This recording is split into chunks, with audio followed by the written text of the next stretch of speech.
Good morning, everyone. Thank you for joining me today, 2 days in a row.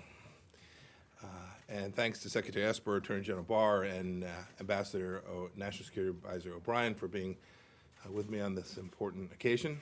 As many of you know, I have an important affection for our servicemen and women. I'm a veteran myself. And here's a scenario that I think about a lot.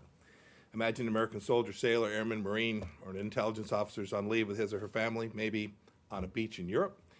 And over the course of 2 decades or more, this soldier honorably defended America in Anbar province and Kandahar, taking down terrorists. Then suddenly that vacation turns into a nightmare. The European country's national police takes that soldier into custody, detaining him or her on politically motivated charges. A prison sentence abroad is a distinct possibility. A spouse behind bars for defending freedom, a son or daughter robbed of their mom or dad, all on the initiative of some prosecutor in the Netherlands. Making sure this doesn't happen is the essence of American first foreign policy. Sadly, this isn't a hypothetical. This nightmare could become reality if the International Criminal Court follows through with its ideological crusade against American service members. Many of you might recall back in November of 2017, the court's Office of the Prosecutor announced its intention to investigate our brave warriors for alleged crimes arising from counterterrorism missions in Afghanistan. It wasn't a prosecution of justice, it was a persecution of Americans. The ICC cannot subject Americans to arrest, prosecution, and jail. The U.S. is not a party to the Rome Statute that created the ICC, and even if a prosecution were to proceed, it would make a mockery of due process. There's no requirement for unanimity for a conviction. The prosecution can rely on hearsay to obtain a conviction. There's no real guarantee of a speedy trial. And instead of facing a jury of one's peers, it's a panel of judges who aren't subject to any American accountability. We have responded anyway, the way a responsible nation must, by condemning the investigation, by suspending cooperation with the court, and denying visas to those most directly responsible for going after our personnel. We welcomed growing criticism and calls to reform the court from countries like the UK, Germany, and Japan. Because for a time it looked like the ICC might do the right thing and kill the investigation. But last spring, the pretrial chamber unanimously rejected the prosecutor's request to open the investigation. But unfortunately, then in the spring and March, the appeals chamber overturned that sound judgment and gave a green light to the current investigation, effectively eliminating constraints on the prosecutor's office ability to launch new investigations of Americans in the future. We cannot and we will not stand by as our people are threatened by a kangaroo court. And indeed, I have a message to many close allies around the world. Your people could be next, especially those from NATO countries who fought terrorism in Afghanistan right alongside of us. We're also gravely concerned about the threat the court poses to Israel. The ICC is already threatening Israel with an investigation of so-called war crimes committed by its forces and personnel in the West Bank and in the Gaza Strip. Given Israel's robust civilian and military legal system and strong track record of investigating and prosecuting wrongdoing by military personnel, it's clear the ICC is only putting Israel in its crosshairs for nakedly political purposes. It's a mockery of justice.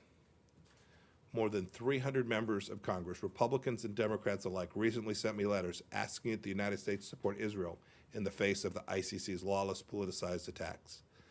That's what the U.S. is dead set on doing, and with good reason. They're a trusted and wonderful partner and a buttress of American security. If a rogue court can intimidate our friend or any other ally into abrogating its right to self-defense, that puts Americans at risk as well. Absent corrective action, we can expect the ICC will continue its present reckless course. I've laid out the court's fatal process flaws and the danger it poses to Americans and our allies, but we also oppose the court because it's grossly ineffective and corrupt. In 18 years of operation, the court, staffed by nearly 1,000 people, has secured only 4 convictions for major crimes, despite spending well over $1 billion. Nonetheless, the judges of the ICC recently brought suit against their own court, seeking a 26% pay raise from their €180,000 tax-free annual salary. That's about $250,000 US, give or take. This record of botched prosecutions and poor judgment casts grave doubt on the court's ability to function at the most basic level and demonstrates the highly politicized nature of this institution. Which brings me to the reason we're all here today. The Trump administration is taking the following actions. First, we're authorizing the imposition of economic sanctions against ICC officials directly engaged in ICC efforts to investigate U.S. personnel or allied personnel against that allied state's consent, and against others who materially support such officials' activities. Designations will be made on a case-by-case basis against specific individuals or entities.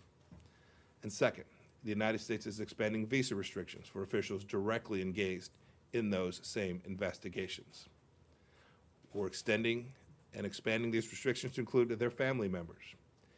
It gives us no joy to punish them, but we cannot allow ICC officials and their families to come to the United States to shop and travel and otherwise enjoy American freedoms as these same officials seek to prosecute the defender of those very freedoms.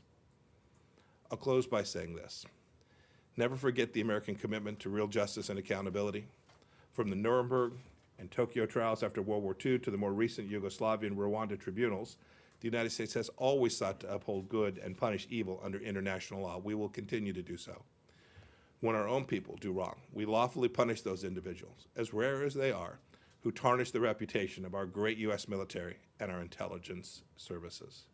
We hold our own accountable better than the IC has done for the worst perpetrators of mass criminal atrocities.